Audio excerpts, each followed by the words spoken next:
Sir state combination లో partnership లో major projects ఏం రాబోతున్నాయి రైల్వేను ఏపీ గవర్నమెంట్?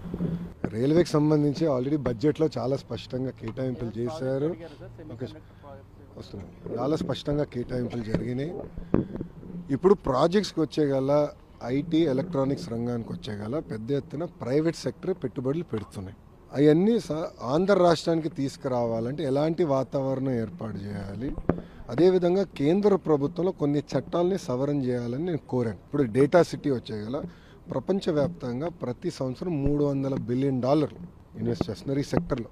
భారతదేశానికి దాంట్లో $100 బిలియన్ తీసుకొచ్చే శక్తి మనకుంది. 100 బిలియన్. దాంట్లో అఫ్కోర్స్ నా స్వార్థం ఉంటుంది, ఆంధ్ర రాష్ట్రానికి ఎక్కువ శాతం రావాలని స్వార్థం అయితే నాకు ఉంటుంది. కానీ దేశానికి 100 బిలియన్ తీసుకురావాలంటే ఎలాంటి సవరణలు చేయాలనే దానిపైన నేను గౌరవ మంత్రి గారికి నేను సూచించాను. ఆయన సలహాలు కూడా తీసుకున్నాను. నేను అడిగిన దానిపైన చాలా ఓపెన్గా అందరు మంత్రులు కూడా ఉన్నప్పుడు చాలా మంచిగా డిబేట్ చేశాం.